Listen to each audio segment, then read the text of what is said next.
تم ایک طوائف کی بیٹی ہو۔ یہ جملہ اس کے کانوں پر کسی تازیانے کی طرح لگا تھا۔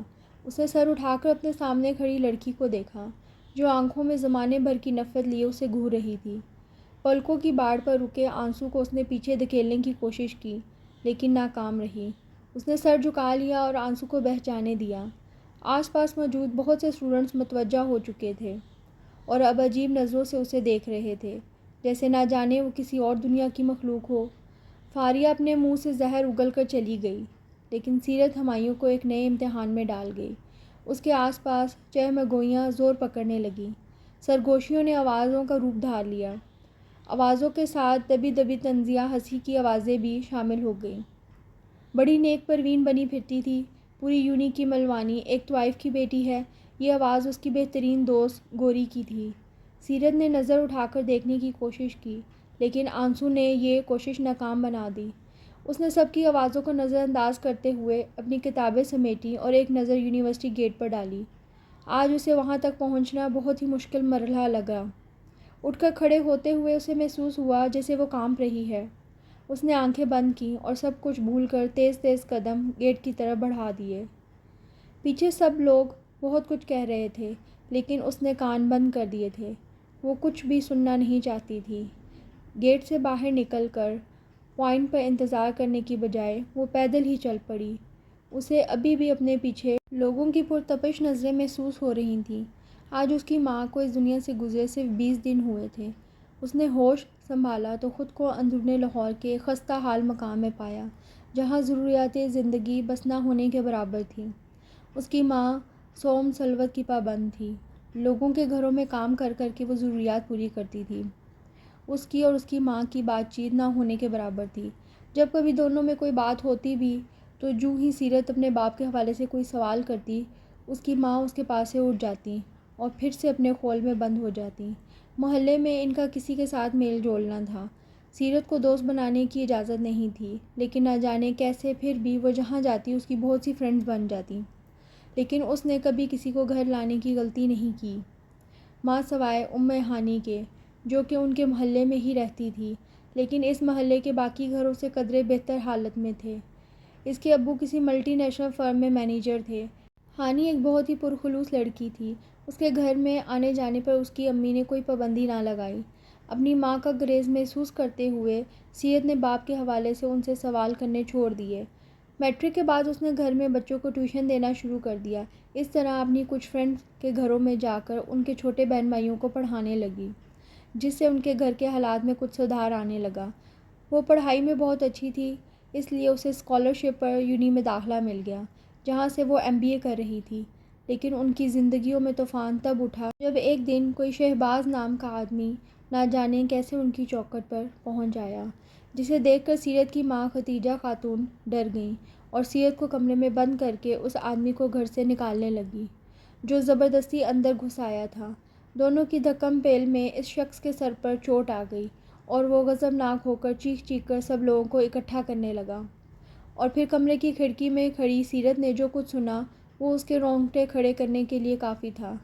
نہ جانے کیسے ہانی وہاں آ گئی اور آ کر سیرت کو دروازہ کھول کر باہر نکالا، لیکن باہر کا منظر دیکھ کر وہ پریشان ہو گئی۔ اس کی ماں مجرموں کی طرح سر جھکائے بیٹھی تھی اور سب لوگ انہیں لعن طعن ملامت کر رہے تھے۔ وہ دوڑ کر ماں کے پاس پہنچی اور انہیں اپنی باہوں کے گھیرے میں لے لیا۔ ختیجہ خاتون نے ایک نظر بیٹی کے چہرے پر ڈالی اور اس کے آگے معافی کے انداز میں ہاتھ جوڑے۔ سیرت انہیں باہوں کے گھیرے میں لیے گھر کے اندر چلی آئی اور انہیں چارپائی پر لٹا کر دروازہ بند کر دیا۔ وہ بالکل خاموش ہو گئیں اور یک ٹک بس چھت کو تکنے لگیں۔ سیرت نے انہیں زبردستی 2-4 نوالے کھلائے اور نیند کی دوا دے کر لٹا دیا۔ تھوڑی دیر کے بعد ہی ان کے خراٹوں کی آواز آنے لگی تو وہ بھی چارپائی پر لیٹ گئی۔ رات کا نہ جانے کون سا پہر تھا جب سیرت کو اپنی پیشانی پر گیلا پن محسوس ہوا۔ اس نے آنکھیں کھولی تو ختیجہ خاتون آنسو سے تر چہرہ لیے اس کے اوپر جھکی تھیں۔ وہ ہڑبڑا کر اٹھ بیٹھی۔ ہوش سنبھالنے کے بعد اس نے پہلی بار ختیجہ خاتون نے اسے اپنی باہوں کے گھیرے میں لیا تو سیرت نے ان کی ممتا کو محسوس کرتے ہوئے آنکھیں موند لیں۔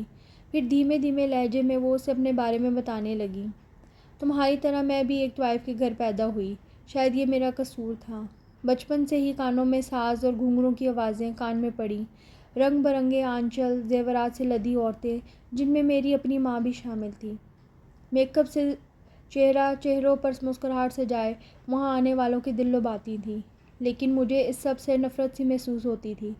جب میں 17 برس کی تھی تب پہلی بار اپنی ماں کے ساتھ محفل میں ڈانس کیا، اور وہاں آنے والے بہت سے لوگوں میں سے ایک تمہارے بابا ہمایوں خان بھی تھے۔ خوبصورت مردانہ وجاہت کا شاہکار، دیکھنے والے دیکھتے تو دیکھتے رہ جاتے۔ رئیس باپ کی اولاد تھے تو شوق بھی ویسے ہی پالے تھے۔ ایسی محفلوں میں جانا اور پیسے اڑانا ان کا شوق تھا۔ اسی شوق کی تسکین کے لیے وہ ہمارے در پر آئے اور پھر کبھی لوٹ کر نہ جا سکے۔ نہ جانے ہماری ماں سے کیا سودا طے کیا اور ایک سنہری شام پوری عزت سے بیاہ کر ہمیں اپنے ساتھ لے کر اسلام آباد آئے۔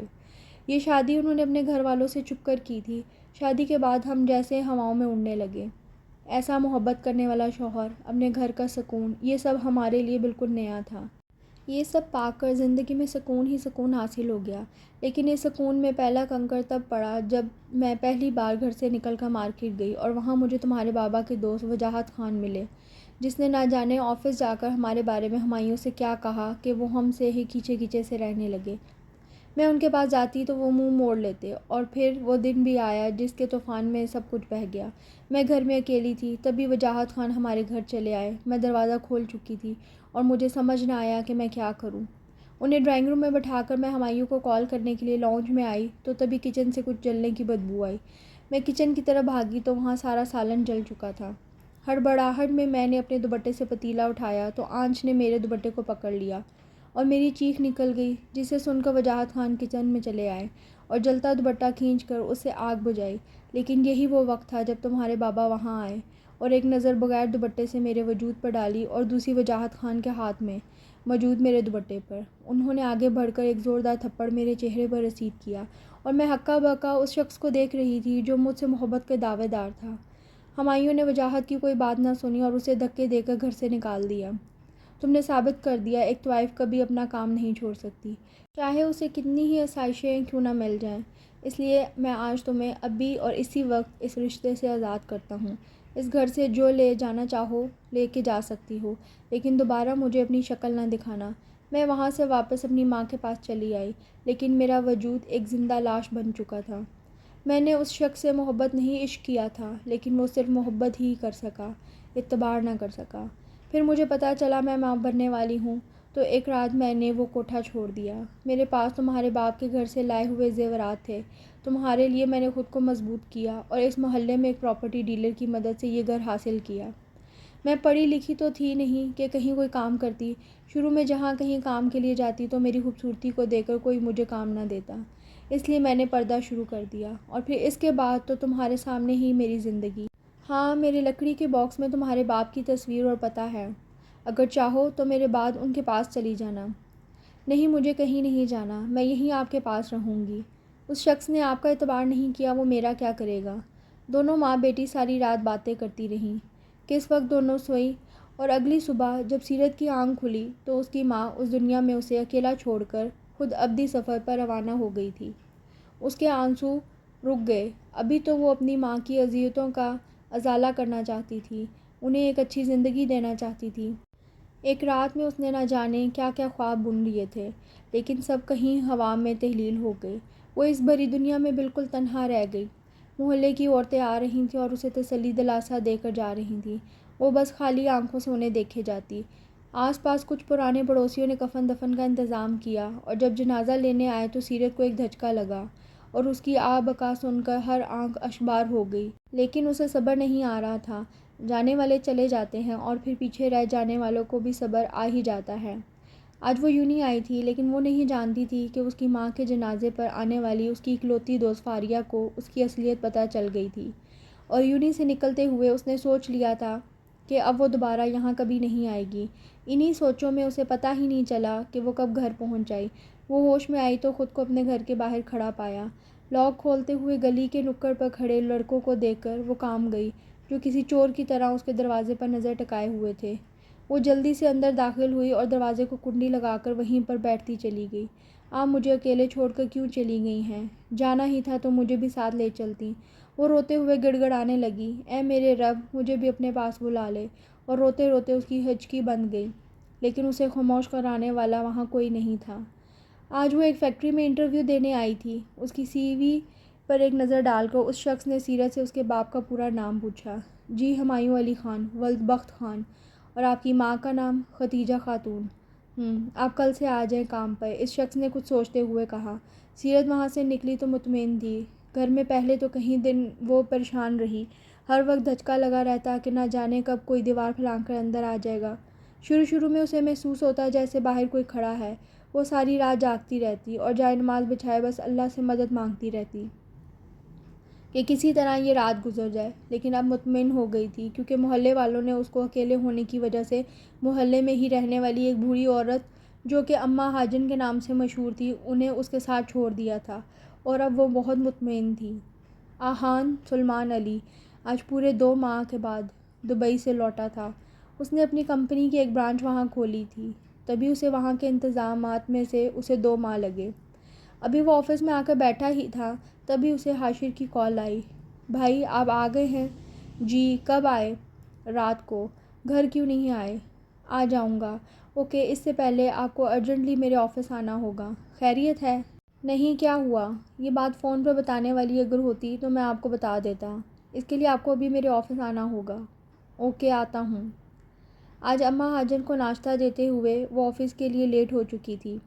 رکشے سے اتر کر وہ سیڑھیوں کی طرف بڑھی تو اسے لگا کہ یہاں سے جانے میں اور لیٹ ہو جائے گی، تو وہ لفٹ کی طرف بڑھی۔ اس سے پہلے لفٹ میں 2 آدمی تھے، ان میں سے ایک نے ہاتھ کے اشارے سے اسے بعد میں آنے کے لیے کہا، لیکن اسے زیادہ جلدی تھی۔ اگر آپ کو میرا آپ کے ساتھ جانے میں کوئی مسئلہ ہے تو آپ بعد میں آ جائیے گا۔ یہ کہہ کر وہ لفٹ میں گھس گئی اور ساتھ ہی 5th فلور کا بٹن بھی پش کر دیا۔ آہان سلمان نے عجیب نظروں سے اس لڑکی کو دیکھا۔ یقیناً کوئی نہیں ہے، ورنہ یہاں کا ہر بندہ آہان سلمان سے واقف تھا۔ سیرت نے مڑ کر ایک غصے بھری نظر اس پر ڈالی اور ایک سائڈ پر کھڑے ہو کر گھڑی پر وقت دیکھنے لگی۔ لفٹ کا دروازہ کھلتے ہی وہ آندھی طوفان کی طرح باہر کی طرف بھاگی اور آہان کے چہرے پر اس لڑکی کی ہڑبڑاہٹ دیکھ کر مسکراہٹ آ گئی۔ آہان نے اپنے آگے رکھی فائل پر ایک نظر دوڑائی اور ساتھ ہی پرسوچ نظریں حاشر پر ٹکا دیں۔ حاشر، اس نے اپنی ماں کا کیا نام بتایا ہے؟ ختیجہ۔ اس کا مطلب ہے یہ وہی ہے جسے ہم ڈھونڈ رہے ہیں۔ کون سی والی ہے؟ آہان نے شیشے کے اس پار کام کرتے لوگوں پر نظر ٹکائے جواب دیا، تو حاشر نے اس کے آگے سے لیپ ٹاپ اٹھا کر کیمرہ نمبر 7 کھول کر اس کے سامنے کر دیا۔ بلیک ابائے میں ہے جو؟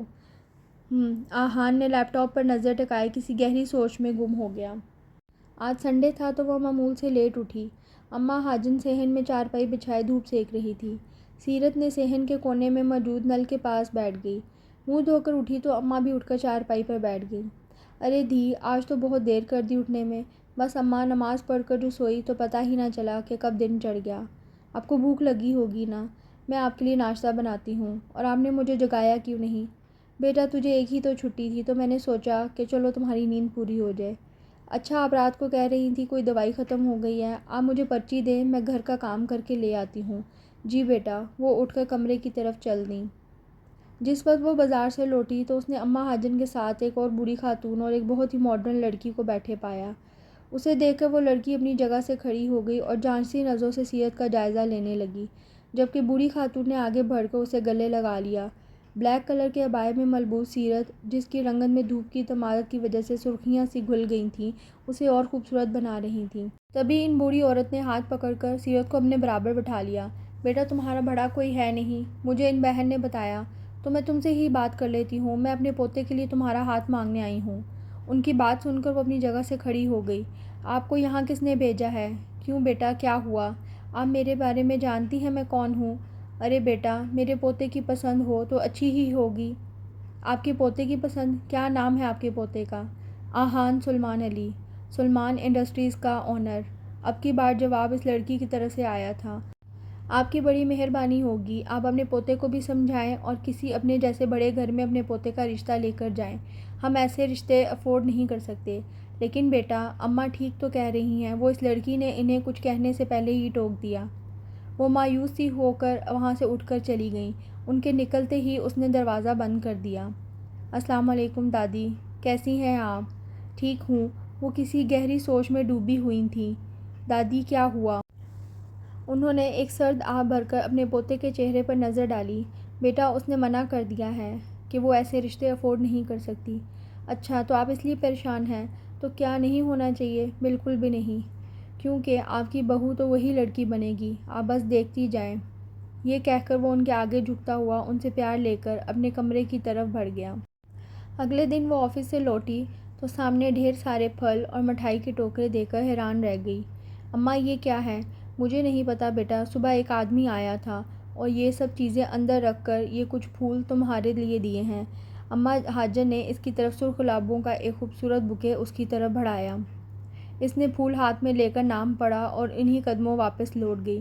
راستے میں سے ہانی کو اپنے ساتھ لے کر وہ سلمان انڈسٹریز چلی گئی۔ وہ بکے ابھی بھی اس کے ہاتھ میں تھا۔ ریسیپشن پر اس نے اپنا نام بتایا تو ریسیپشنسٹ بولی، سوری میم، آپ کا نام تو یہاں موجود ہے بٹ سر اس وقت آفس میں نہیں ہیں۔ وہ حیران ہوئی، میرا نام کون سی لسٹ میں شامل ہے؟ میم سر سے آپ نے آج کی اپائنٹمنٹ لی ہوئی تھی نا؟ اس نے تھوک نگل کر سر اس بات میں ہلایا، آپ کے سر آئیں تو انہیں یہ بکے دے دیجیے گا۔ یہ کہہ کر وہ بیرونی دروازے کی طرف مڑ گئی۔ ہانی، وہ ایڈوانس میں جانتا تھا کہ میں یہاں آؤں گی۔ تم جانتی ہو میں یہاں جاب کرتی ہوں۔ کیا تم نے پہلے کیوں نہیں بتایا؟ تمہیں میں سارے راستے پوچھتی رہی کہ کہاں جانا ہے، لیکن تمہارے منہ کو تالے لگے تھے نا۔ سیرت، یہ بہت خطرناک شخص ہے، یہ تو اپنے دوستوں کو بھی معاف نہیں کرتا، تو دشمنوں کے ساتھ کیا کرتا ہوگا؟ اس سے دشمنی نہ مول لینا، ہم چھوٹے لوگ ہیں اور یہ بہت پاورفل لوگ ہیں۔ تم جانتی ہو کس کو انکار کر کے آ رہی ہو؟ آہان سلمان علی کو، جس کے ایک اشارے پر ہمارے جیسے لوگ چونٹیوں کی طرح مسلے جاتے ہیں۔ ہاں، دیکھ کر آ رہی ہوں اسے بھی اور اس کے کھڑے کیے گئے اس امپائر کو بھی جس کے بلبوتے پر اس نے سب کے دلوں میں اپنی دھاک بٹھا رکھی ہے۔ اچھا کیا دیکھا ہے تم نے؟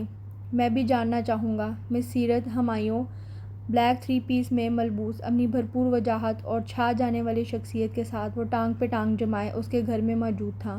سیرت کے ساتھ کھڑی ہانی نے کانپتے ہوئے اپنے ساتھ کھڑی سیرت پہ ایک نظر ڈالی، جو بہت اعتماد سے سینے پر ہاتھ بندھے سلمان علی پر اپنی نظریں گاڑے ہوئے تھی، جیسے آنکھوں سے ہی نگل لے گی۔ سلمان علی نے اس کے انداز پر سر جھٹکا اور اپنی ہیزل آنکھیں اس کی براؤن آنکھوں میں دیکھتے ہوئے اس کے قریب آیا اور اس کے کان کے قریب جھکتے ہوئے لہجے میں بولا، مجھے عورت کا یہ انداز پسند نہیں، اس لیے میرے گھر آنے سے پہلے اپنا یہ انداز بدل لو۔ یہ کہہ کر وہ رکا نہیں اور آنکھوں پر سن گلاسز چڑھائے کوٹ کے بٹن بند کرتا ہوا بیرونی دروازے کی طرف مڑ گیا۔ اس کے جاتے ہی سیرت نے اپنا رکا سانس بحال کیا، یار یہ میں بیٹھے بٹھائے کس مشکل میں پھنس گئی ہوں۔ دیکھو سیرت، اگر عزت سے تمہارے گھر رشتہ بھیجا ہے تو چپ چاپ مان جاؤ، لیکن ایک بات سمجھ نہیں آئی، یہ تم سے شادی کیوں کرنا چاہتا ہے جبکہ لڑکیاں تو اس کے ارد گرد تتلیوں کی طرح منڈلاتی رہتی ہیں۔ ہانی نے ایک انگلی پیشانی پر رکھتے ہوئے پرسوچ نظریں سیرت کے چہرے پر ٹکا دیں، کہیں لو ایٹ فرسٹ سائٹ والا معاملہ تو نہیں ہے؟ اس نے شوخی سے سیرت کو چھیڑا، جبکہ سیرت گھٹنوں میں منہ چھپا کر رونے لگی۔ اس کے رونے پر ہانی گڑبڑا گئی، ارے رو کیوں رہی ہو؟ تو اور کیا کروں، اللہ اللہ کر کے میری زندگی میں سکون آیا تھا، لیکن اب وہ بھی جا رہا ہے، نہ جانے یہ مصیبتیں کب میرا پیچھا چھوڑیں گی۔ اچھا تم پریشان نہ ہو، کچھ سوچتے ہیں۔ اس کی ساری رات جاگتے ہوئے گزری۔ اگلی صبح وہ اٹھی تو اس کا سر بھاری ہو رہا تھا۔ وہ ناشتہ کیے بغیر گھر سے نکل آئی اور سیدھی سلمان انڈسٹریز پہنچی۔ اس نے ریسیپشن پر اپنا نام بتایا تو وہاں موجود لڑکی اسے اپنے ساتھ آنے کے لیے کہا اور مختلف راہداریاں گزر کر ایک کمرے کی طرف اشارہ کرتی ہوئی مڑ گئی۔ سیرت نے نیم پلیٹ پر نام پڑھا، آہان سلمان علی۔ تھوڑی دیر کھڑے ہو کر اس نے ہمت جمع کی اور دستک دے کر اندر داخل ہو گئی۔ سامنے سربراہی کرسی پر اپنی چھا جانے والی پرسنالٹی کے ساتھ وہ موجود تھا۔ اندر داخل ہوتے ہی خوشبو کا ایک جھونکا اس کی ناک سے ٹکرایا۔ یہ ایک وسیع عریض آفس تھا، جیسے بہت خوبصورتی سے ڈیکوریٹ کیا گیا تھا۔ وہ احتراماً کھڑا ہوا اور اسے بیٹھنے کا اشارہ کیا۔ چائے یا کافی؟ کچھ بھی نہیں، اس نے نفی میں سر ہلاتے ہوئے جواب دیا۔ میں ڈائریکٹ اپنی بات پر آتی ہوں، آپ مجھ سے شادی کیوں کرنا چاہتے ہیں؟ کیونکہ مجھے ایک بہت ہی شریف اور پردے دار لڑکی چاہیے، اور آپ میں مجھے وہ دونوں چیزیں نظر آتی ہیں۔ اس کی بات پر سیرت نے ہونٹ بھین دیے۔ پھر تو میں آپ کو اپنے بارے میں بتانا چاہتی ہوں، اس کے بعد آپ یقیناً اپنا فیصلہ بدل دیں گے۔ آہان نے گہری نظریں اس کے چہرے پر ٹکائیں، بس خاموشی سے نظریں اسے دیکھنے لگیں۔ میں انارکلی بازار کی ایک رقاصہ ختیجہ خانم کی بیٹی ہوں، میری نانی کا تعلق بھی اسی بازار سے ہے۔ ہاں، میرا باپ کوئی بہت بڑا رئیس زادہ تھا، لیکن وہ میرے وجود سے ہی بے خبر ہے۔ وہ تلخی سے مسکرائی، جبکہ سامنے والے کی پوزیشن میں ذرا برابر بھی فرق نہیں آیا۔ اس کی بات سن کر آہان نے ٹیبل سے گاڑی کی چابی اور اپنا موبائل اٹھایا۔ چلیں۔ اس کی بات پر سیرت حیران سی اسے دیکھنے لگی۔ نہیں، میں چلی جاؤں گی۔ کہاں جائیں گی؟ اپنے گھر۔ آپ ابھی میرے ساتھ گھر چل رہی ہیں۔ اس کی بات پر اس نے ہون بھیج دیا۔ آپ مجھے غلط سمجھ رہے ہیں، میں ایسی لڑکی نہیں ہوں۔ اس کی بات سمجھتے آہان کے ہاتھ ایک پل کے لیے رکے اور وہ پھر سے اپنے کام میں مشغول ہو گیا۔ اس کے کھڑے ہوتے ہی وہ اپنی جگہ سے کھڑی ہو گئی۔ وہ دونوں ساتھ ہی لفٹ میں داخل ہوئے۔ لفٹ کے رکتے ہی وہ تیزی سے باہر کی طرف بڑھی، لیکن اس سے پہلے اس کی کلائی آہان کی مضبوط گرفت میں تھی۔ وہ اسے کھینچتے ہوئے لا کر گاڑی میں بٹھایا، جبکہ سیرت کی آہ جاری تھی۔ اس کے آنسو گر رہے تھے۔ وہ بے حس بنا گاڑی ڈرائیو کر رہا تھا۔ آہان اسے لے کر جس وقت گھر پہنچا، سامنے لاؤنج میں سب لوگ موجود تھے۔ اس کے ساتھ روتی دھوتی لڑکی کو دیکھ کر سب کے منہ حیرت سے کھل گئے، لیکن کسی میں اس سے کچھ پوچھنے کی ہمت نہ تھی۔ وہ اس لڑکی کو اپنے ساتھ گھسیٹتے ہوئے اوپر کی طرف لے گیا۔ ایک کمرے کے باہر رک کر اس نے سیرت کا ہاتھ چھوڑا، اسے اپنا حلیہ درست کرنے کے لیے کہا۔ اس کا لہجہ بالکل سرد تھا۔ سیرت نے جلدی سے اس کے حکم کی تعمیل کی، اپنا اسٹالر جلدی سے اچھی طرح سے لپیٹ کر اپنے آنسو صاف کیے اور اس کے ساتھ روم میں داخل ہو گئی۔ وہ ایک اسٹڈی روم تھا۔ اندھیرا ہونے کی وجہ سے کچھ بھی واضح نظر نہیں آ رہا تھا۔ آہان نے آگے بڑھ کر لائٹ آن کی تو روم میں موجود ایک اور وجود نظر آیا۔ چاچو، دیکھیں میں کس کو لایا ہوں۔ انہوں نے چشمہ لگایا اور سیرت کی طرف دیکھ کر سوالیہ نظروں سے آہان کی طرف دیکھا، جبکہ دوسری طرف موجود سیرت جیسے پتھر کی ہو گئی۔ بالوں میں کہیں کہیں سفیدی جھلک رہی تھی، تھوڑے کمزور بھی لگ رہے تھے، لیکن سیرت نے ایک پل میں اس شخص کو پہچان لیا تھا۔ سیرت کو اپنی آنکھوں پر یقین نہیں آ رہا تھا کہ کیا جو وہ دیکھ رہی ہے وہ سچ ہے یا پھر میں کسی خواب کی کیفیت میں ہوں۔ چاچو، یہ آپ کی بیٹی ہے سیرت۔ سیرت نے چشمے کے پیچھے بھی ان کی آنکھوں میں چمکتے آنسو دیکھ لیے۔ آہان نے ہاتھ کے اشارے سے ان کے پاس آنے کے لیے کہا، لیکن وہ الٹے پاؤں دروازے کی جانب بڑھی اور باہر کی طرف بھاگی۔ ہمایوں علی خان نے مایوسی سے آہان کی طرف دیکھا۔ اس نے آنکھوں کے اشارے سے ان کو حوصلہ دیا اور اس کے پیچھے باہر نکل آیا۔ وہ ابھی سیڑھیوں کی طرف بڑھنے ہی والی تھی، تبھی اسے کسی نے کھینچ لیا۔ اس نے دیکھا تو وہ آہان تھا۔ سیرت نے غصے سے اپنا بازو اس کی گرفت سے آزاد کروانا چاہا، لیکن ناکام رہی۔ آپ کے ساتھ کیا مسئلہ ہے؟ جانے دیں مجھے، یہ تمہارے باپ کا گھر ہے اور یہاں سے اب تم کہیں نہیں جا سکتی۔ مجھے جب باپ کی ضرورت تھی تب تو وہ میرے پاس نہیں تھے، اب مجھے کسی کی ضرورت نہیں ہے۔ آپ کون ہوتے ہیں مجھے یہاں لے کر آنے والے یا پھر میرے بارے میں کوئی فیصلہ کرنے والے؟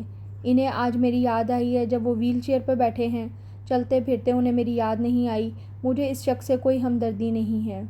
آپ کی مہربانی ہوگی مجھے میرے حال پر چھوڑ دیں۔ میں اپنی بات بار بار دہراتا نہیں ہوں۔ میں نے جو بات ایک بار کہہ دی ہے تو بس کہہ دی ہے۔ تم اب پاتال میں بھی جا کر چھپ دو تو میں تمہیں ڈھونڈ کر لے آؤں گا۔ باقی رہی بات چاچو کی، انہیں جب تمہارے بارے میں پتہ چلا تو انہوں نے تمہیں اور چچی کو بہت ڈھونڈا، لیکن شاید ان کی یہی سزا تھی کہ وہ چچی سے ان کی زندگی میں کبھی نہ مل سکے۔ اور اسی ٹینشن میں ایک دن آفس سے گھر آتے ہوئے ان کا ایکسیڈنٹ ہوا اور وہ پچھلے 20 سال سے ویل چیئر پر ہیں۔ وہ دونوں ٹانگوں سے مفلوج ہیں۔ انہوں نے تم سے چاہے جو بھی کیا ہو، لیکن تمہیں اب ان کا حوصلہ بننا ہوگا۔ مجھے ان سے بہت محبت ہے، لیکن انہیں صرف تمہاری محبت کی ضرورت ہے۔ اگر تم اپنی خوشی سے یہ کرو گی تو ٹھیک، نہیں تو میں زبردستی بھی کروا سکتا ہوں۔ وہ نرمی سے اس کا ہاتھ پکڑے اسے واپس ان کے پاس لے کر آیا اور دونوں کو اکیلے چھوڑ کر خود نیچے آ گیا۔ سیرت اپنی جگہ پر بت بنی کھڑی رہی۔ ہمایوں علی نے ہاتھوں کی مدد سے ویل چیئر لے کر اس کے سامنے آئے اور دونوں ہاتھ اس کے آگے جوڑ دیے۔ ان کے جڑے ہاتھ اور آنسو دیکھ کر اس کا دل پگھلا اور وہ ان کے ہاتھوں کو اپنے ہاتھوں میں لیتے ہوئے ان کے گھٹنوں پر سر رکھ کر بیٹھ گئی۔ دونوں کی آنکھوں سے آنسو جاری تھے۔ ہمایوں خان نے کانپتا ہوا ہاتھ اس کے سر پر آ ٹھہرا۔ سیرت نے آنکھیں مینچ لیں، اسے لگا وہ تپتی دھوپ میں ننگے پاؤں چلتی اچانک گھنی چھاؤں میں آ گئی ہو۔ ساتھ ہی اپنی ماں کو یاد کر کر رونے لگی۔ ہمایوں خان نے اسے دونوں بازوؤں سے تھام کر کھڑا کیا اور پاس پڑے صوفے پر بٹھایا۔ آہان نیچے آیا تو سب لوگ اس کے منتظر تھے۔ دادی، ماں، بابا، چچی، اشر، فاریہ، وہ سب کی نظروں کو نظر انداز کرتا ہوا دادی کے پاس آ کر بیٹھ گیا اور انہیں اپنے احضار میں لے کر ان کی پیشانی چومی۔ آہان بھیا، یہ لڑکی آپ کو کہاں ملی ہے؟ جانتے ہیں یہ کون ہے؟ فاریہ کی بات پر اس نے رخ موڑ کر سوالیہ نظروں سے اس کی طرف دیکھا۔ یہ میری کلاس فیلو ہے اور آپ جانتے ہیں یہ ایک طوائف وہ ہمایوں چچا کی بیٹی ہے۔ اس نے فاریہ کو بات پوری کرنے کا موقع نہیں دیا۔ لیکن آہان بھیا، فاریہ، بس اور کچھ نہیں۔ اس نے تنبیہی نظروں سے گھورا۔ خدیجہ چچی اور ہمایوں چچا کی بیٹی ہے، وہ ملی ہے ہمایوں سے۔ آہان نے ماں کی طرف دیکھا اور اس بات میں سر ہلایا۔ چلو شکر ہے، شاید اب وہ زندگی کی طرف لوٹ آئے، اور ان کی بات پر سب نے ہی یک زبان ہو کر انشاءاللہ کہا۔ سیرت کی نظریں ان کے چہرے کا طواف کر رہی تھیں، اور وہ سوچ رہی تھی کہ اگر وہ اس بوڑھاپے میں اتنے خوبصورت ہیں تو جوانی میں کیا ہوئے ہوں گے، اور ان کی نظریں بیٹی کے چہرے میں خدیجہ کے نقش ڈھونڈ رہے تھے، لیکن ناکام رہے، کیونکہ وہ ہو بہو ان کی کاپی تھی۔ بس رنگت ماں پر گئی۔ بیٹا، اپنی دادی سے ملی ہو؟ نہیں بابا۔ اس کے بابا کہنے پر ان کی آنکھیں پھر سے نم ہوئیں۔ جاؤ ان سے مل لو۔ وہ کچھ دیر تنہائی چاہتے تھے۔ وہ بھی خاموشی سے اٹھ گئی۔ آہان فون پر بات کر رہا تھا، تبھی اس کی نظر سیڑھیوں کی طرف اٹھی، جہاں سے وہ اپنا گاؤن سنبھالتی نیچے آ رہی تھی، اور فاریہ کے علاوہ سب ہی بہت خوش دلی سے ملے۔ وہ دادی اور سلمان علی، اسے سب لوگ بہت اچھے لگے، بس تھوڑے ماڈرن زیادہ تھے۔ فاریہ کو تو وہ کالج سے ہی جانتی تھی، اور اس کے پہناوے سے اسے اس کے اسٹیٹس کا اندازہ ہوتا تھا۔ اس کی چچی اور تائی کی سلیو لیس بازو والے کپڑے دیکھ کر وہ اپنی نظریں شرم سے جھکا لیں۔ آہان غور سے اس کے بدلتے رنگ دیکھ رہا تھا۔ اسے سمجھ نہیں آ رہی تھی وہ ماں اور چچی کو دیکھ کر بار بار نظریں کیوں پھیر رہی تھی۔ وہ کال بند کرتا ہوا اس کے سامنے صوفے پر ٹانگ رکھ کر بیٹھا، تو سیرت نے بے ساختہ اس کی طرف دیکھا، جس کے جواب میں اس نے آبرو اچکا کر پوچھا تو وہ نفی میں سر ہلاتی رخ موڑی۔ وہ اٹھ کر جانے لگا تو وہ بھی کھڑی ہو گئی۔ مجھے بھی چھوڑ دیں۔ کہاں؟ سب کی سوالیہ نظریں اس پر ٹکی تھیں۔ میں شام تک واپس آ جاؤں گی۔ لیکن جانا کیوں ہے؟ میں گھر میں کسی کو اکیلا چھوڑ کر آئی ہوں۔ اوکے، چاچو کو بتاؤ۔ وہ تیزی سے اوپر کی طرف بڑھ گئی۔ آہان، یہ واپس آئے گی؟ اپنے خدشات کو زبان دیتے ہوئے دادی نے آہان سے پوچھا۔ انہیں لگا شاید جو کچھ اس کے ساتھ ہوا ہے وہ یہاں واپس نہ آئے۔ دادی، آپ پریشان نہ ہو، میں اسے ساتھ لے کر آؤں گا۔ اس نے فون پر اپنی سیکرٹری کو کچھ ہدایات دیں اور باہر نکل گیا۔ اس نے جس وقت گاڑی اس کے گھر کے باہر روکی، بہت سے گھروں کے دروازے کھلے اور عورتیں عجیب نظروں سے اسے دیکھنے لگیں۔ آہان نے نوٹ کیا وہ بے پرواہ سی اندر کی طرف بڑھ گئی۔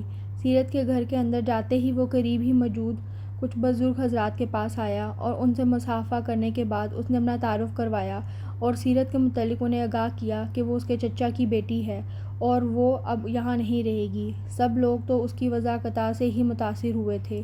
وہ گھر کے اندر داخل ہوا تو وہ مزے سے کرسی پر بیٹھی ٹانگیں اماں حاجن کی چارپائی پر رکھے ان سے خوش گپیوں میں مصروف تھی۔ اسے دیکھ کر اس کی مسکراہٹ سمٹی اور ٹانگیں نیچے کر کے اس کے لیے کرسی خالی کر دی۔ اسے لگا تھا وہ چلا گیا ہے۔ جلدی کرو، تمہیں واپس گھر چھوڑ کر میں نے آفس بھی جانا ہے۔ لیکن میں نے تو بابا کو رات رکنے کے لیے کہا تھا۔ نہیں، وہ پھر آؤ گی تو رہ لینا۔ تم ایسا کرو، اماں جی کے بیٹے اور بہو کو کہو وہ بھی یہیں تمہارے گھر پر آ جائیں۔ ٹھیک ہے اماں، آپ کے پاس اپنے بیٹے کا نمبر ہو تو مجھے دیں۔ میرے پاس ہے، میں دیتی ہوں۔ سیرت کہہ کر اندر کمرے کی طرف بڑھ گئی۔ اسے نمبر دے کر وہ وہیں کھڑی ہو گئی تو وہ سر اٹھا کر اسے دیکھنے لگا۔ اس کے دیکھنے پر وہ گڑبڑا گئی۔ تم جاؤ نا، اپنی پیکنگ کرو، زیادہ کچھ لے کر چلنے کی ضرورت نہیں ہے، بس جو ضروری چیزیں وہ لے چلو۔ وہ سر ہلاتی دوبارہ سے اندر کی طرف مڑی، جبکہ وہ فون پر مصروف ہو گیا۔ 1 گھنٹہ گزرنے کے بعد بھی جب وہ واپس نہ آئی تو وہ دروازے کی طرف دیکھتا ہوا الجھن سے پہلو بدلنے لگا۔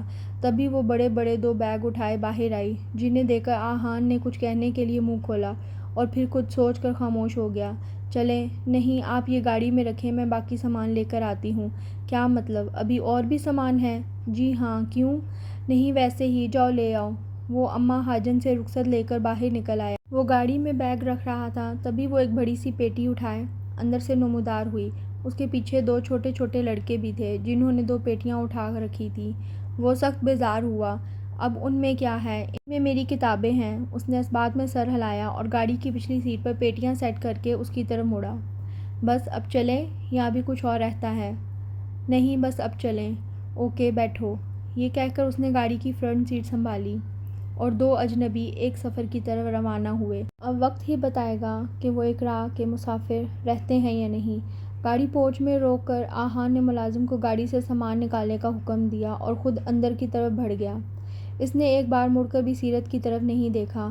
وہ جس وقت لاؤنج میں داخل ہوئی وہ دادی کی کسی بات کا جواب دے رہا تھا۔ اس کی طرف ایک نظر ڈال کر وہ سر جھٹکتا اب اوپر کی طرف بڑھ گیا۔ گھر میں سب نے اسے ہاتھوں ہاتھ لیا۔ وہ تھوڑی دیر سب کے ساتھ بیٹھ کر ہمایوں کا پوچھتی اوپر کی طرف بڑھ آئی۔ دروازے پر دستک دے کر وہ اندر داخل ہوئی تو وہ کھڑکی کے پاس بیٹھے دوسری طرف کھیلتے بچوں کو دیکھ رہے تھے۔ سیرت کو دیکھ کر ایک دم سے کھل اٹھے۔ ہمایوں نے ان کے گرد بازو پھیلائے تو وہ بھی تھوڑی سی جھجک کے ان کی باہوں میں سما گئی۔ ہمایوں نے اسے خود سے الگ کرتے ہوئے بھی ان کا ہاتھ نہیں چھوڑا۔ مجھے لگا تم واپس نہیں آؤ گی لیکن میں نے تمہیں روکا بھی نہیں۔ میں چاہتا تھا تم اپنی خوشی سے یہاں آؤ۔ بیٹھو نا، کھڑی کیوں ہو؟ سامنے پڑی چیئر پر اسے بیٹھنے کے لیے بول کر وہ بھر سے باہر دیکھنے لگے۔ دونوں کے درمیان خاموشی کا ایک سلسلہ طویل ہوا۔ دونوں کے پاس کہنے سننے کے لیے بہت کچھ ہونے کے باوجود ایک جھجک آڑے تھی۔ ہمایوں صاحب کی آواز نے اس خاموشی کو توڑا۔ میں تمہاری ماں سے پہلی نظر کی محبت کا شکار ہوا۔ محبت نہیں، عشق کیا، لیکن اعتبار نہیں کر سکا۔ وہ اس کی طرف دیکھ رہے تھے، شاید اس کی آنکھوں میں دیکھنے کی ہمت ہی نہیں تھی۔ وہ اس کی آنکھوں میں محرومیت نہیں دیکھ سکتے تھے۔ تمہاری ماں کو چھوڑ کر میں بہت پچھتایا۔ اس لیے امریکہ چلا گیا، لیکن زندگی سے سکون تو وہ اپنے ساتھ لے گئی تھی، اس لیے کہیں بھی چلا جاتا سکون حاصل نہیں ہو رہا تھا۔ 1 سال ادھر ادھر بھٹکنے کے بعد پاکستان چلا آیا۔ تب آہان بہت چھوٹا تھا۔ وہ شروع سے ہی میرے بہت قریب تھا۔ وہ اس وقت شاید 7-8 سال کا تھا۔ جب میں گھر میں رہتا وہ سائے کی طرح میرے ساتھ رہتا۔ ایک صبح میں رات بھر باہر گزار کر واپس لوٹا تو بھابھی نے بتایا کہ آہان کی طبیعت بہت خراب ہے۔ میں اس کے پاس پہنچا تو وہ بخار میں تپ رہا تھا۔ میں اسے لے کر قریبی ہاسپٹل چلا آیا۔ اس کے کچھ ٹیسٹ کرنے کے بعد اسے ایڈمٹ کر لیا گیا۔ اسے ٹائیفائڈ ہو گیا تھا۔ وہ پورے 10 دن ہاسپٹل میں رہا۔ جس دن اسے ڈسچارج کیا گیا اس دن بھی میں اس کے ساتھ ہی تھا۔ میں اسے گاڑی میں بٹھا رہا تھا تبھی میری ایک دوست ڈاکٹر سارہ مجھے ملی۔ وہ پہلے اسلام آباد میں ہوتی تھی، اس کی لاہور میں نئی ٹرانسفر ہوئی تھی۔ ارے ہمایوں، تم کیسے ہو؟ میں ٹھیک ہوں، تم کیسی ہو؟ میں بھی ٹھیک ہوں۔ ختیجہ کیسی ہے؟ ختیجہ کے بارے میں پوچھنے پر میں خاموش ہو گیا۔ اچھا بتاؤ تمہارا کیا ہوا، بیٹا ہے یا بیٹی؟ ختیجہ لاسٹ ٹائم مجھے ملی تھی تو وہ پریگننٹ تھی۔ میری حالت سے بے خبر وہ روانی سے بولتی چلی گئی، جبکہ میرا پورا وجود لرز کی زد میں تھا۔ میں تو ابھی اس کا غم منا رہا تھا اور میری زبان کنگ ہو گئی۔ وہ چلی گئی اور میں اپنے ضمیر کی عدالت میں بھی مجرم ٹھہرا اور پچھتاوے میں بھی میرا مقدر بنے۔ میں تمہاری نانوں کے پاس بھی گیا تھا لیکن وہ بھی کچھ بھی نہیں جانتی تھیں۔ تمہاری ماں نے اپنی کوئی نشانی ہی نہیں چھوڑی تھی۔ میں تم لوگوں کو بہت ڈھونڈا لیکن پھر بھی کوئی خود ہی مفلوج ہو گیا۔ میری سزا دیکھو، میں تمہاری ماں سے معافی بھی نہ مانگ سکا۔ ان کی آنکھوں سے آنسو نکل کر ان کی داڑھی میں کہیں گم ہو رہے تھے۔ وقت کا پچھتاوا اور ملال ان کے چہرے پر رقم تھا۔ میں نے تو اب ہمت ہار دی تھی، لیکن آہان مجھے حوصلہ دیتا تھا کہ وہ ایک دن تمہیں ڈھونڈ لے گا۔ مجھے تو ابھی بھی یقین نہیں آتا۔ اس نے آگے بڑھ کر ان کا ہاتھ تھام لیا۔ یقین کر لیں بابا، میں سیرت ہمایوں آپ کی بیٹی ہوں۔ ماں کی خدمت کا تو موقع ہی نہیں ملا۔ وہ ساری زندگی میرے لیے کام کرتی رہی اور جب ان کے کچھ کرنے کا وقت آیا تو وہ مجھے ہمیشہ کر چھوڑ کے چلی گئیں۔ لیکن چلیں، دیر سے ہی صحیح، لیکن آپ مل تو گئے۔ اب میں آپ کا بہت خیال رکھوں گی۔ دونوں نم آنکھوں سے مسکرائے۔ اس نے ہمایوں خان کے سارے کام اپنے ذمے لیے، انہیں کھانا کھلانا، وضو کروانا۔ روز شام کو دونوں قریبی پارک میں تھوڑی دیر کے لیے چلے جاتے۔ سیرت کو خودبینی کا شوق باپ کی طرف سے وراثت میں ملا تھا۔ وہ ان کے لیے لائبریری سے کتابیں لے کر آتی، ان کو ریگولر ڈاکٹر کے پاس لے کر جانا، ان کی کس وقت کون سی میڈیسن دینی ہے، اس کا بیشتر وقت ان کے ساتھ ہی گزرتا۔ وہ اسے منع کرتے، جاؤ بیٹا فاریہ سے باتیں کرو، کہیں گھومنے جاؤ، لیکن وہ لگتا تھا اپنے باپ کی محبت کی اتنی ترسی ہوئی تھی کہ کچھ اور کرنے کا اس کا دل ہی نہیں چاہتا تھا۔ دادی جان، آپ نے مجھے بلایا ہے؟ جی بیٹا، آؤ بیٹھو میرے پاس۔ وہ اس کے اپنے قریب جگہ بناتے ہوئے بولی۔ جی بیٹا، اب کیا کام ہے؟ بیٹا تمہارے باپ نے ایک کام سونپا ہے مجھے۔ وہ جاننا چاہتا ہے کہ تم شاید اپنی پسند سے کرنا چاہو شادی یا میری پسند سے۔ میں نے سیرت کی وجہ سے اسے کہہ دیا کہ میں تم سے پوچھ کے بتاؤں گی۔ سیرت کی وجہ سے کیوں؟ کیا وہ تمہیں پسند نہیں؟ پسند ہے، میں اسے ناپسند کیوں کروں گا؟ بیٹا تم نے مجھے اس کے پرانے گھر رشتے کے لیے بھیجا تھا نا، تو میں کیا بات کروں ہمایوں سے؟ نہیں دادی، وہ تو میں اس رشتے سے بھیجا تھا کہ وہ اگر چاچو کے گھر میں نہ آئی تو میں پھر ان کے لیے سے شادی کر لوں گا۔ تو کیا تم اب اس سے شادی نہیں کرو گے؟ نہیں، میں ممی اور پاپا کی مرضی سے جہاں وہ کہیں گے شادی کر لوں گا۔ اچھا پھر میں سلمان اور مرینا سے کہہ دوں کہ وہ جہاں چاہیں رشتہ لے جائیں؟ جی ہاں، وہ خوش دلی سے بولا، جبکہ دادی نے ایک بار پھر امید سے اس کی طرف دیکھا۔ وہ سیرت کا نام لے لے۔ وہ ایک دیندار لڑکی ہے، اتنے دنوں میں انہیں عزیز ہو گئی تھی، لیکن وہ جانتی تھی کہ سلمان اسے کبھی اپنی بہو نہیں بنائے گا۔ کیونکہ اس کے آنے پر تو وہ کچھ بولا نہیں تھا، لیکن ہمایوں کی شادی کا سن کر سب سے زیادہ وویلا اسی نے مچایا تھا۔ دادی جان کن خیالوں میں کھو گئیں۔ چلیں چل کے کھانا کھا لیں۔ ارے آج میری بیٹی بھی کھانے پر موجود ہے۔ وہ کیسے؟ وہ دادی آج بابا جلدی کھانا کھا کر سو گئے تو میں بس اسی لیے آئی۔ بہت اچھی بات ہے، باپ کا خیال رکھنا، لیکن بیٹا کبھی ہمارے ساتھ بھی بیٹھ جائے کرو۔ وہ صرف مسکرائی تھی۔ اس کے عین سامنے بیٹھے آہان نے پہلی بار اسے غور سے دیکھا تو اس نے محسوس کیا کہ وہ بے شک غریبی میں پلی بڑھی ہو، لیکن اپنے اسٹیٹس کو لے کر کسی کمپلیکس کا شکار نہیں تھی۔ وہ بہت پراعتماد تھی، اس کی بات کرنے کے انداز میں رکھ رکھاؤ تھا۔ وہ اس وقت بھی بلیک کلر کے فل آستینوں والے لان کے سوٹ میں ملبوس تھی۔ اس نے بہت نفاست سے دوپٹہ سر پر لیا ہوا تھا۔ آہان نے اس پر نظر ہٹا کر فاریہ اور سارا کو دیکھا جو جینس کے اوپر شرٹ پہنے دوپٹے سے بے نیاز بیٹھی تھیں۔ اب اس نے اپنی ماں اور چچی کو دیکھا۔ ان کے پاس دوپٹہ تو تھا لیکن وہ کندھوں پر ایک سائیڈ پر جھول رہا تھا۔ وہ کھانا کھاتے ہوئے بے وجہ ہی اس کا اور دوسروں کا موازنہ کرنے لگا۔ آہان بیٹا میری اور سارا کی کل کی فلائٹ بک کروا دینا، تمہارے چاچو کہہ رہے ہیں کہ ہم بس واپس آ جائیں۔ اوکے چچی، کروا دوں گا، بٹ اچھا ہوتا اگر آپ لوگ کچھ دن اور رہتے۔ نہیں بیٹا پھر آئیں گے، تم کوئی منگنی یا شادی کا پروگرام بناؤ تاکہ ہم جلدی آ سکیں۔ تبھی وہاں بلیک جینس پر وائٹ ٹاپ پہنے، کانوں میں چھوٹے سے ڈائمنڈ ٹاپس پہنے، کلائیوں میں بہت ہی خوبصورت کنگن زیب تن کیے بہت ہی خوبصورت نازک سی لڑکی چلی آئی۔ سب کو سلام کر کے وہ سلمان صاحب کے پاس بیٹھ گئی، جبکہ اس کی نظریں آہان کے چہرے کا طواف کر رہی تھیں، جبکہ وہ بے نیاز بنا ایک ہاتھ سے کھانا کھا رہا تھا جبکہ دوسرے ہاتھ سے موبائل پر تیزی سے کچھ ٹائپ کر رہا تھا۔ سلمان صاحب اسے لاؤنج میں موجود صوفے پر جا کر بٹھانے لگے۔ آہان کھانا ختم کر کے اٹھ کر اپنے کمرے کی طرف جانے لگا، تب سلمان علی نے اسے اپنے پاس بلا لیا۔ بیٹا عنایہ آئی ہیں، یہاں آؤ۔ اس نے ابرو اٹھا کر اسے دیکھا اور سر کی جنبش سے اسے سلام کر کے اسے موبائل ہاتھ میں لیے اس کے سامنے جا کر بیٹھ گیا۔ دادی یہ آہان کے ساتھ لڑکی کون ہے؟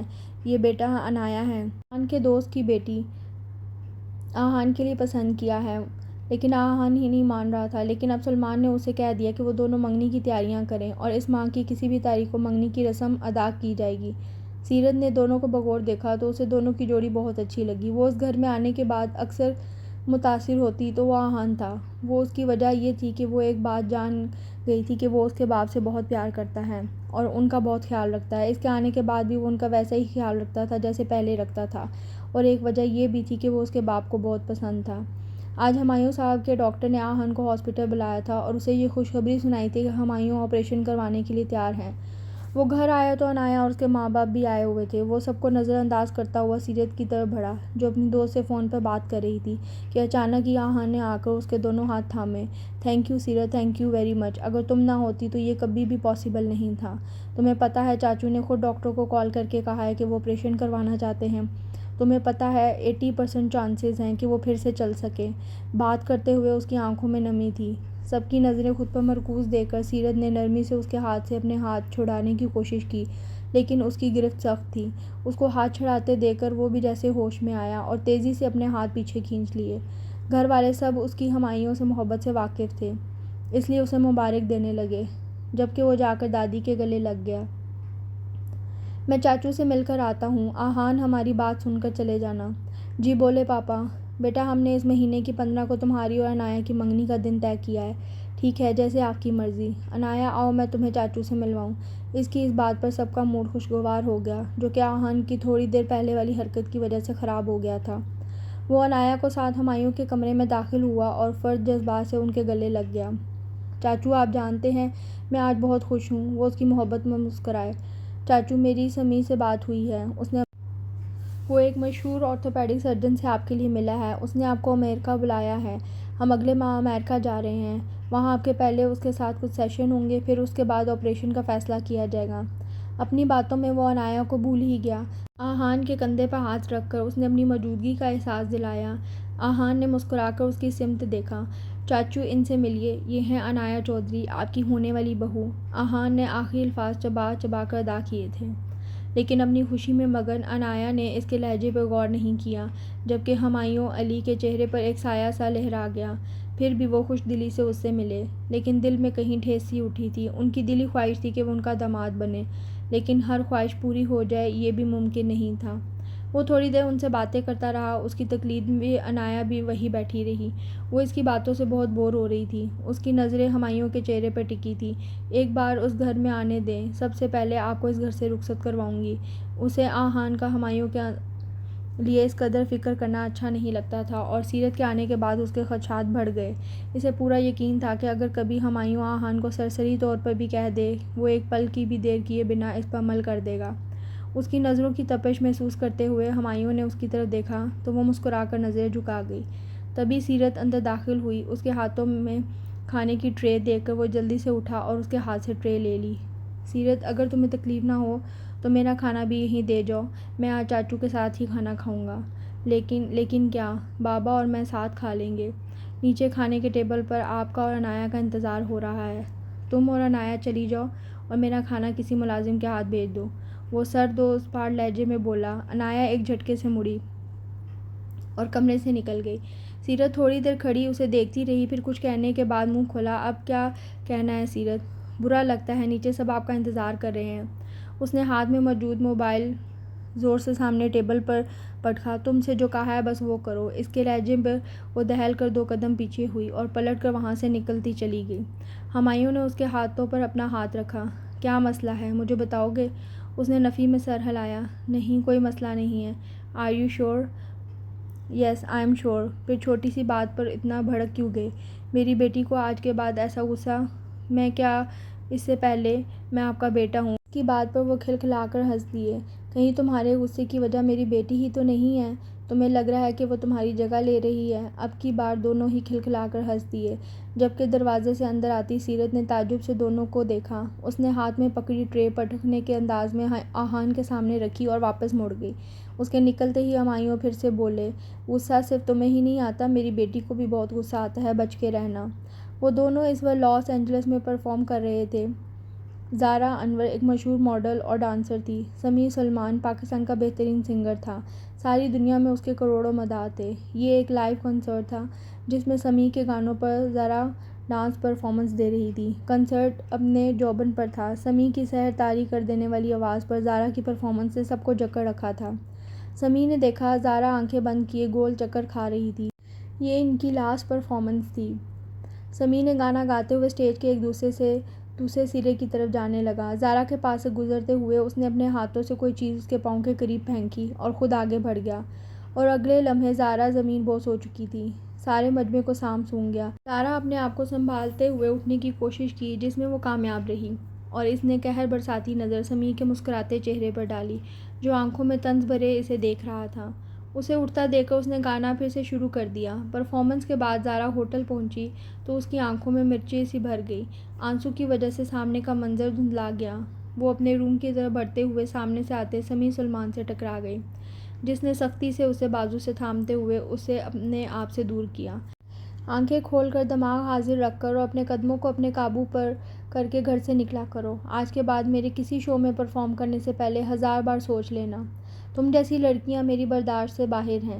یہ کہہ کر وہ اسے ایک جھٹکے کے ساتھ چھوڑتے ہوئے اپنے روم کی طرف بڑھ گیا۔ زارا کی آنکھوں میں آنسو جھلملانے لگے۔ وہ اس شخص کے پیچھے کہاں تک آ گئی تھی، لیکن اسے تو اس کی پرواہ ہی نہیں تھی۔ وہ دونوں شروع سے ہی ایک اسکول میں پڑھے تھے، پھر اس کے بعد کالج اور یونیورسٹی میں بھی ساتھ ہی پڑھے۔ وہ جس بھی انسٹی ٹیوٹ میں پڑھا وہ اس کے پیچھے پیچھے وہاں چل دی۔ کہ جب میوزک کو پروفیشن کے طور پر اپنایا تو وہ بھی شوبز کی فیلڈ میں آ گئی تھی۔ دل برداشتہ ہو گئی، اور اس کے آج کے رویے نے اس کو بہت مایوس کیا تھا۔ ساتھ میں مشہور خاور بخاری کی بیٹی زوفی شاہ بخاری کے ساتھ اس کے افیئرز کی خبروں نے اسے بالکل توڑ دیا۔ زارا شاہ اپنے ماں باپ کی اکلوتی بیٹی، جس کی ہر خواہش اس کے منہ سے نکلنے سے پہلے پوری کی گئی، لیکن شاید وہ جس کے لیے زندہ ہے، سانس لے رہی ہے جیسے اس نے اپنی ہر سانس کے ساتھ چاہا وہ اس کا کبھی نہیں ہو سکا تھا۔ وہ اپنے کمرے میں آ کر پھوٹ پھوٹ کر رو دی، اور پھر اس نے ایک بڑا فیصلہ کیا۔ وہ اب اس کے پیچھے پیچھے نہیں جائے گی، اسے اب میری طرف لوٹنا پڑے گا، اور ایک فیصلہ کر کے وہ مطمئن ہو کر ایک عزم سے اٹھ گئی۔ سمیع آج واپس نیو یارک جا رہا تھا۔ اسے ہمایوں چاچو کے ڈاکٹر سے ملنا تھا۔ اس نے آہان کو کال کرنے کے لیے موبائل اٹھایا، لیکن اس سے پہلے اس کے پی اے فارس کی کال آ گئی۔ ہیلو فارس، تم تیار ہو؟ ہم 10 منٹ میں ایئرپورٹ کے لیے نکلتے ہیں۔ یس سر۔ سر آپ کو ایک بات بتانی تھی۔ بولو۔ سر آپ نے آج نیوز نہیں سنی؟ کیوں، کچھ خاص ہوا ہے؟ اس نے لاپرواہی سے پوچھا۔ سر مس زارا شاہ نے شوبز چھوڑنے کا اعلان کیا ہے۔ اس کی بات پر ایک پل کے لیے وہ ٹٹکا، لیکن اگلے لمحے اس نے کال کاٹ دی۔